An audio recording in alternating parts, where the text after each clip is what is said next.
তাহলে এখানে আমরা এবার এই জব কার্ডটাকে ক্লোজ কিভাবে করব, কাজ কমপ্লিট হওয়ার পরে সেটা আমরা দেখব।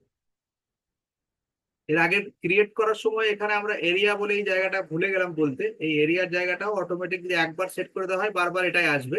এটা পাবো কোথা থেকে, না আমার অ্যাড্রেসের ভিলেজ বলেছিলাম যে এটা ভিলেজটাকে এরিয়া হিসাবে আমাদেরকে ধরে নিতে হবে। এটা কপি করে নিয়ে ওখানে বসালে তার এরিয়া চলে আসবে। ফার্স্ট টাইম একবার এন্টার হয়ে গেলে দ্বিতীয়বার এগুলো করার প্রয়োজন নেই। দ্বিতীয়বার এই নাম ফোন নাম্বার যদি চেঞ্জ হয় চেঞ্জ হবে, কিন্তু নাম টাম চেঞ্জ করার দরকার নেই। তাহলে আমরা এডিট করে নিলাম, এডিট করে নিয়ে এখানে কি করব না, যে যে কাজগুলো হলো সেই কাজগুলোর ক্ষেত্রে আমরা বিলিংটা বানাবো। সেখানে আমার পার্টস লেগেছে, মনে করো একটা ড্রেন বল ওয়াশার লেগেছে, তার দাম আছে 6 টাকা। একটা ইঞ্জিন অয়েল লেগেছে, তার দাম আছে 440 টাকা। সবই কিন্তু এই পার্ট নাম্বার দিয়ে সার্চ করতে হবে। পার্ট নাম্বার মেটেরিয়ালস এর গায়ে লেখা থাকবে, কিছু কিছু কমন পার্ট নাম্বার থাকবে যেগুলো অটোমেটিক কাজ করতে করতে যেগুলো রেগুলার পার্ট নাম্বার থাকে মুখস্থ হয়ে যাবে। তো এখানে দেখাচ্ছে ইঞ্জিন অয়েল বিপিসিএল 1000 ml, মানে 1 লিটারের 10W30 ml, তার দাম কত আছে 440 টাকা। এটা একটা লেগে। আর এটা চেঞ্জ করার জন্য আমার লেবার চাই।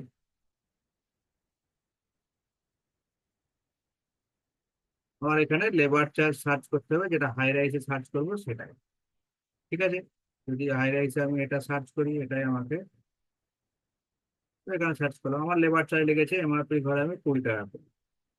আর টোটাল জিএসটি বাই ডিফল্ট ও সব নিয়ে নিয়েছে, 14% কোনটা আছে, কোনটা 9%, কোনটা 8%, সমস্ত কিছু নিয়ে।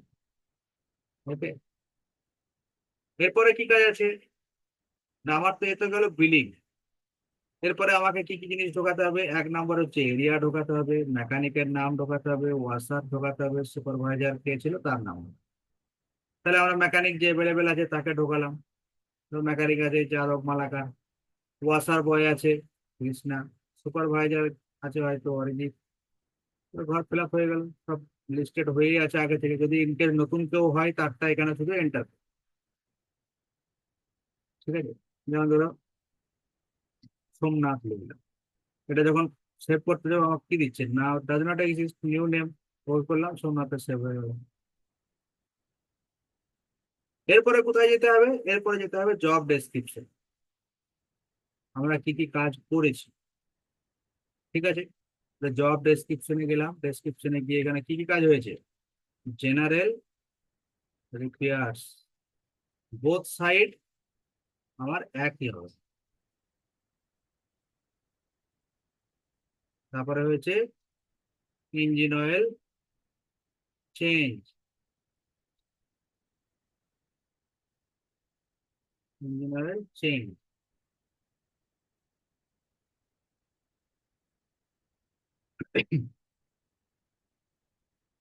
তারপরে হয়েছে ধরো ব্রেক অ্যাডজাস্ট, যেগুলো হাই রাইসে আমি নিয়েছি সেগুলো এখানে।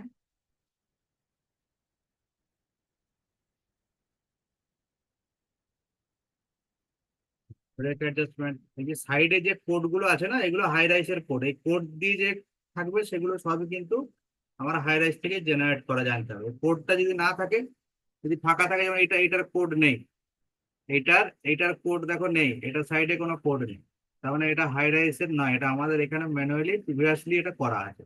কিন্তু এটা আবার হাই রাইসের, তবে এখানে কোড দেওয়া আছে। ঠিক আছে, এটা আবার হাই রাইসের, এখানে দেখো কোড দেওয়া আছে। ঠিক আছে, তো আমি এই কোডটার সঙ্গে ম্যাচ করিয়ে আমাকে সিলেক্ট করে দিতে হবে যে হ্যাঁ কোনটা কোথায় আছে। তো আমি একবার কপি করে নিলে আমার এটা দুবার হয়ে গেল। এই আমার কাজের ডেসক্রিপশন কমপ্লিট। দেন আমি কি করব, ওকে। তারপরে করব কি, এখানে কোনো যেন প্রাইস অ্যামাউন্ট কিছু না আসে, এখানে সবসময় জিরো থাকে। ঠিক আছে, এরপরে গিয়ে ওকে করলাম, আবার প্রথম পেজে চলে এলাম। এরপরে কি, কোথায় যাব, এরপরে যাব জব টাইপ। ওকে, জব টাইপে গিয়ে এটাকে কি করবো, এগুলো প্রথমেও আমি করে নিতে পারি, কিন্তু লাস্ট করার সময় যখন ফাইনাল করব তখন আমি এগুলো চেক করবো, যার জন্য আমি লাস্টে এগুলো করার কথা বলছি। তোমার টাইম থাকলে আগেও করে রাখতে পারো। এটা যেমন হয়েছে জেনারেল সার্ভিসই হয়েছে, পেড সার্ভিস হয়নি। আমরা টাইপে কি সিলেক্ট করেছি এখানে, জেনারেল লিপিয়ার।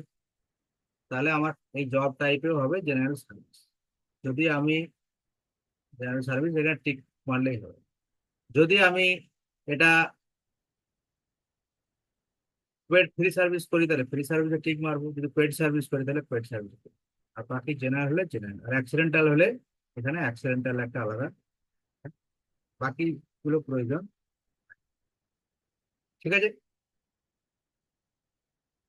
তাহলে অ্যাক্সিডেন্টালে আমি ক্লিক করবো না, আমি জেনারেলে আছি। যদি পেড সার্ভিস হয় পেডে এখানে গিয়ে আমি কি করবো, এই কালো যে এই যে বাটনটা আছে এখানে সিলেক্ট করলে ফ্রি সার্ভিস হলে ফ্রি সার্ভিস, পেড সার্ভিস হলে পেড সার্ভিস। হ্যাঁ না, এখানে ক্লিক করা, এখানে অন্য কোনো আর কাজ নেই। তো এটা জেনারেল আছে, আমি জেনারেল। এবার কি করব, এবার আমার এইখানে দেখো যেটা আনডেলিভার আছে, এটাকে তো এবার ডেলিভার করতে হবে। তাহলে এখানে ডেলিভারিতে আমি, ঠিক আছে। যদি দেখো উপরে এইখানে জব কার্ড খোলার সময় এইখানটা ক্রেডিটও করে রাখতে পারো, তুমি সিলেক্ট করে রাখলে ক্রেডিটে লাস্টে গিয়ে তোমাকে ক্যাশও দিল, তাহলে ক্যাশ করে দিল। ঠিক আছে না, তো ক্রেডিট ক্যাশ যাই থাকবে তোমার এখানে বিলিং এর ক্ষেত্রে কোনো অসুবিধা হবে না। কিন্তু যদি ডেলিভারি না করা থাকে তাহলে তুমি প্রিন্ট আউট দিতে পারবে না। যেমন দেখিয়ে দিচ্ছি আমি, দেখো এটা আনডেলিভারি রাখলাম, আমি এখানে ক্রেডিটই রাখলাম। এবার কি করবো, আমার আউট টাইম ঢোকাতে হবে। আউট টাইম ঢুকিয়ে দিলাম, আমি ধরো গাড়িটা এসেছিল আমি 11:50 গাড়িটা আমি দিচ্ছি। এবার সেভ করি, আমার কমপ্লিট হয়ে সেভ হলো। দেখো এই আনডেলিভার থাকার জন্য কি কি জিনিস হচ্ছে না। এক নম্বর হচ্ছে অ্যাকাউন্টস ক্রিয়েট হলো না। দু নম্বর হচ্ছে এখানে নেট অ্যামাউন্ট আর এখানে ডিউ অ্যামাউন্ট শো করছে, এই ক্রেডিট হয়ে থাকার জন্য। ক্যাশ করলে আমার এখানে পেড অ্যামাউন্টে চলে আসবে। আর আনডেলিভার না করার জন্য এবার তো এটা প্রিন্ট আউট দিতে হবে। তাহলে আমি দেখো এখানে প্রিন্ট অপশন আছে, প্রিন্ট অপশন দেখতে পাচ্ছ এখানে নিচে, এই প্রিন্ট অপশনে যেতে হবে, প্রিন্ট। এবার ট্যাক্স ইনভয়েস, ইনভয়েস করবো, ট্যাক্স ইনভয়েস প্রথমটাই দেবো, এখানে ক্লিক করবো, দেখো আনডেলিভার বিল দেখাচ্ছে, তার মানে বিলটা আনডেলিভার হয়ে আছে। ঠিক আছে, ওকে, এক্সিট। এবার আমার কি করতে হবে, আবার এডিট করতে হবে, এডিট করে আনডেলিভার, আর এই ক্রেডিটটাকে ক্যাশ করে দিলাম, দেন সেভ। তো দেখো আমার এখানে কি হলো, এখানে দেখো নেট অ্যামাউন্ট, এখানে পেড অ্যামাউন্ট, এখানে দেখো অ্যাকাউন্টস বলে জিনিস, সেটা দিকে গেল, এটা এতক্ষণ ইনভিজিবল ছিল। এখানে কি কি দেখতে পাবো, অ্যাকাউন্টসে ক্লিক করলে আমি এখানে ভাউচারটা দেখতে পাবো যে কি হয়েছে। তার sale of spare, sale of lubricant, sale of service, কত বিক্রি করেছি, তার জিএসটি টিএসটি কি আছে না আছে সমস্ত কিছু এলো। ক্যাশে যে টাকাটা হয়েছে ক্যাশেও চলে এলো, ভাউচার এখানে হয়ে গেল। এবার দেখো এটা প্রিন্ট আউট দাও, দেখো প্রিন্ট আউট নেবে, দেখো প্রিন্ট। ঠিক আছে, এখানে প্রিন্ট অপশনে ক্লিক করে দিলেই, এই প্রিন্ট অপশনটাতে এইটাতে ক্লিক করে দিলেই তোমার প্রিন্ট আউট। এবার 2 কপি প্রিন্ট আউট বার করে নিতে হবে, 1 কপি কাস্টমারের জন্য। আর তার উপরের চিহ্নটা এখানে দিলে 2 কপি বার করবে, 1 কপি কাস্টমারের জন্য, 1 কপি আমাদের নিজেদের জন্য। এখানে ক্লিক করলে আমি ব্যাকে চলে যাব, ক্লিক করলাম, ব্যাকে চলে গেলাম, এক্সিট করলাম, সববার আমার কমপ্লিট। যদি আবার এখানে কিছু করতে হয় আমি এখানে এডিট করে ঠিক করতে পারবো, কিন্তু হাই রাইসে পারবো, হাই রাইসে হবে না। হাই রাইস যদি ইনভয়েস হয়ে যায় আর কোনো কিছু করা যাবে না, ইনভয়েস ক্যান্সেল করবে। এবার এই যে ফাঁকা জায়গাটা আছে, এই ফাঁকা জায়গাটার কি কাজ আছে, এই ফাঁকা জায়গাটায় দেখো প্রিভিয়াসে একটা জব কার্ডে যাও, দেখো এখানে লেখা আছে, কি কি লেখা আছে। এই লেখাগুলো কি লেখা, না একটাতে দেখো প্রথম যখন জব কার্ড আমরা হাই রাইসে ফেলাচ্ছি তার সার্ভিস রিকোয়েস্ট নাম, দ্বিতীয় হচ্ছে জব কার্ড নাম্বার। সার্ভিস রিকোয়েস্টের পরে জব কার্ড পড়ছে, সার্ভিস রিকোয়েস্ট নাম্বার পড়েছে 64, জব কার্ড নাম্বার হচ্ছে 63। আর এরপরে হচ্ছে ইনভয়েস কত হয়েছে, তাহলে ইনভয়েস হয়েছে 62। আর আমার এর সঙ্গে ম্যাচ আছে কি 63, আমারও এখানে জব কার্ড নাম্বার 63, এটা একই থাকে। ঠিক আছে,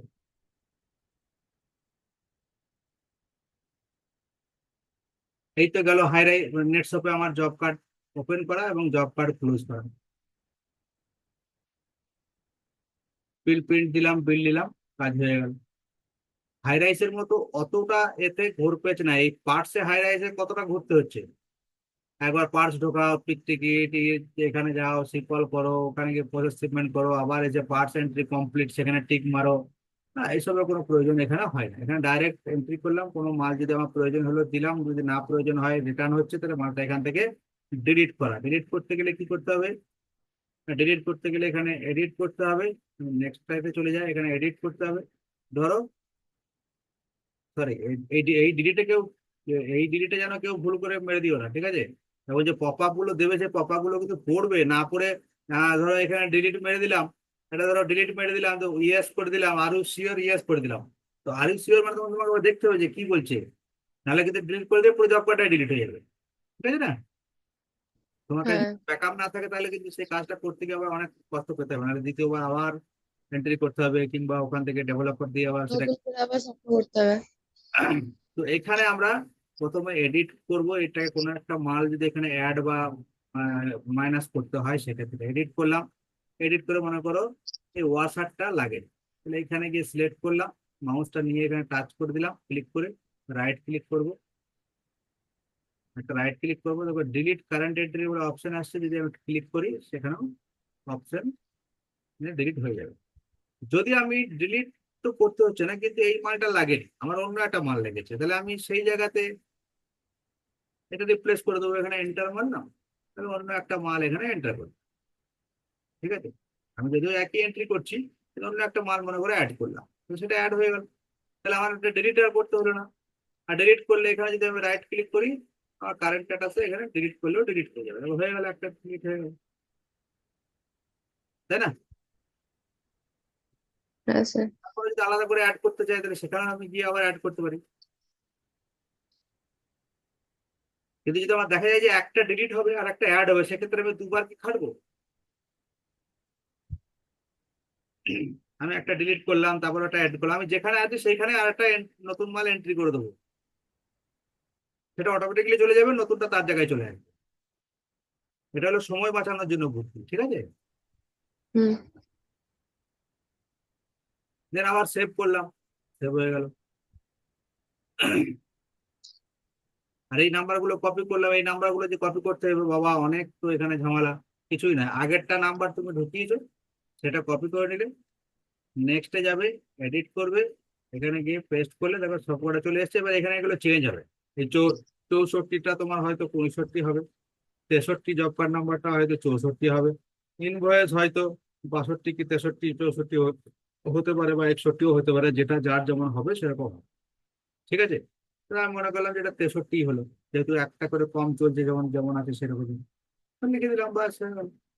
তো পুরোটা তো লেখার কোনো প্রয়োজন হচ্ছে না, আগের থেকে তো আমি পেয়ে যাচ্ছি, ঠিক আছে না? জব কার্ড এন্ট্রির প্রসেস কমপ্লিট। হুম। হ্যাঁ স্যার। সেভ করলাম, হয়ে গেল। এবার এইটারই রিমাইন্ডার সেট হয়েছে, এই ডেটে আমার এখানে রিমাইন্ডার দেখো এখানে সেট করা আছে, মানে রিমাইন্ডার সেটও হয়ে আছে, রিমাইন্ডার আমাকে দেখাবে। রিমাইন্ডার এজটা যেদিন আমি দেখাবো এখানে, সেদিন তো বুঝতে পারবে যে কেন এই রিমাইন্ডারটা সেট করতে হবে ম্যানুয়ালি। চলো এবার কাউন্টার সেল দেখানো যাক। জব, হ্যাঁ, জব কার্ডের আমি যে মালটা বিক্রি করছি, সেই মালটাই হয়তো কাউন্টারে কেউ নিয়ে যাবে, তার জন্য কোথায় যেতে হবে? তার জন্য যেতে হবে আমাকে সেল বিল ওয়ার্কশপ। কোথায় যেতে হবে? সেল বিল ওয়ার্কশপ। এখানে ক্লিক করবো, সেম সারফেস খুলবে। এখানে গিয়ে আমাকে নিউ করতে হবে অবভিয়াসলি, প্রথমবারের মতো। প্রথমে গিয়ে ক্লায়েন্ট সিলেক্ট করতে হবে, কাউন্টার সেল। কাস্টমারের নাম এখানে হবে ডাইরেক্ট, হাইরা এসে যেভাবে ঢোকাচ্ছি সেরকম একটা নাম এখানে এন্ট্রি হবে, এখানে কাস্টমারের ফোন নাম, ঠিক আছে? দেন পার্টস, এখানে গিয়ে প্রোডাক্টে গিয়ে এন্টার মারবো, আমাকে পুরো প্রোডাক্ট লিস্ট দেবে। তবে এখানে দেখাচ্ছে আমার কাছে কোন মালটা আমি সার্চ করছি, এবং তার কত পিস আমার কাছে কোয়ান্টিটি প্রেজেন্ট আছে, কোথায় মালটা আছে, তার লোকেশন ল্যাগ নাম্বারও দেওয়া আছে, ঠিক আছে? তো এটাকে সিলেক্ট করে নিলাম, ডবল এন্টার মারলে আমার এখানে চলে আসবে অটোমেটিক্যালি। কোয়ান্টিটি আমার যদি এখানে 1 পিসের জায়গায় 2 পিস লাগে, আমাকে চেঞ্জ করে নিতে হবে। অটোমেটিক 12 টাকা এখানে দাম চলে এলো। এখানে সিলেক্ট টাইপ কাউন্টার সেল করে নিলে আর এখানে কোথাও আর কোনো কাজ কিছু নেই। হ্যাঁ, অ্যাড্রেসে এখানে অ্যাড্রেস ঢোকাতে হবে। ঠিক আছে, অ্যাড্রেস এখানে ঢুকিয়ে নিলে, লাভপুর বীরভূম যেমন ঢোকাতে হয় সেরকম entry করে। বাকি মাল ঢুকিয়ে দিলাম, কমপ্লিট। সেভ করলাম, আমার সেভ হয়ে গেল। বিল প্রিন্ট, এখানেও ডেলিভার আনডেলিভার অপশন আছে। যদি আনডেলিভার থাকে তাহলে বিল প্রিন্ট হবে না, ডেলিভার থাকতে হবে। আর ক্রেডিট আর ক্যাশ দুটো দেখতে হবে যে হ্যাঁ ক্যাশ হচ্ছে। এবার আমি বিলটা প্রিন্ট দেবো। প্রিন্ট যেই দিলাম, এখানে দেখো 1 নম্বর, 2 নম্বর, 3 নম্বর এভাবে প্রিন্ট গুলো আসবে, করা যাবে। তোমার এখানে 1 নম্বরই বাই ডিফল্ট থাকে, ওকে করবো। আমার পেজটা বেরোলো, এটা প্রিন্ট দেবো, প্রিন্ট হয়ে যাবে। কাস্টমারের নাম কি, তার অ্যাড্রেস কি। হ্যাঁ, এখানে ইঞ্জিন নাম্বার, চেসিস নাম্বার, কালারের অ্যাড করারও জায়গা আছে, যদি কোনো কারণে আমাকে অ্যাড করতে হয় সেক্ষেত্রেও জায়গা আছে। আমি এখানে গিয়ে ব্যাকে গেলাম, কোথায় আছে দেখিয়ে দিচ্ছি। দেখো এখানে আদার্স ডিটেলস বলে একটা অপশন আছে।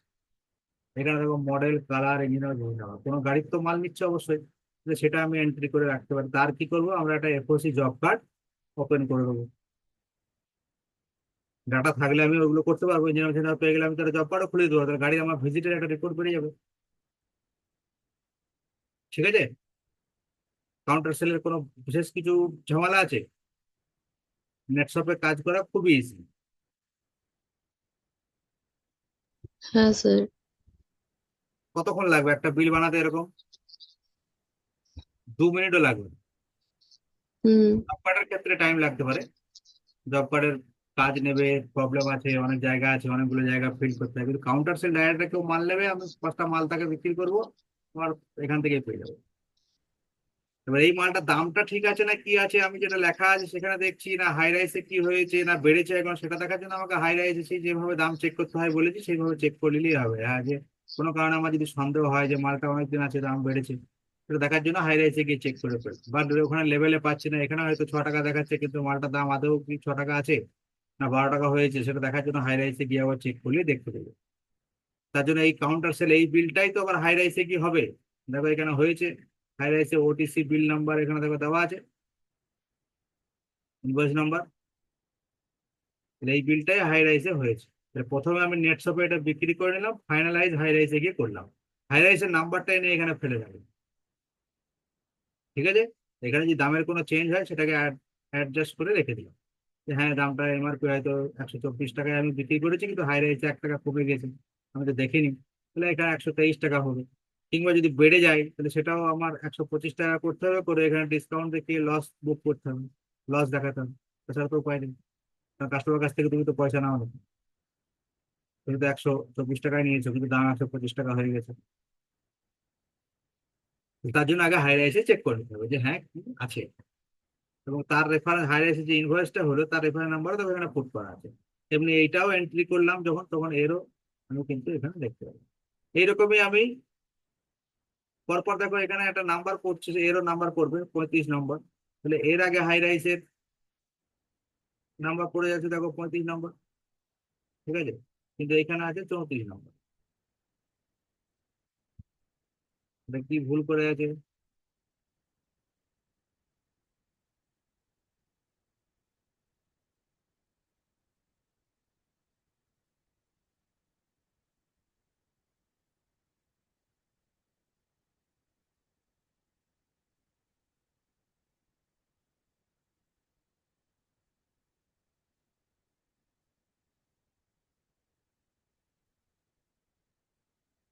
সেটাতে কিছু গন্ডগোল আছে। তাহলে বুঝতে পারলে এখানে ওই নাম্বারটা হাই রাইসে করার পরে এখানে পাঁচ মেরে যদি কপি করে নিয়ে এসে এখানে রেখে দিতে হবে, কারণ এটা কোথায় বিলিং হয়েছে, হাই রাইসে কি রেফারেন্স আছে সেটা জানতে হবে। তাহলে এই তো গেল দুটো বিষয়। ঠিক আছে, জব কার্ড আর কাউন্টার সেল আজকে ছেড়ে দিলাম।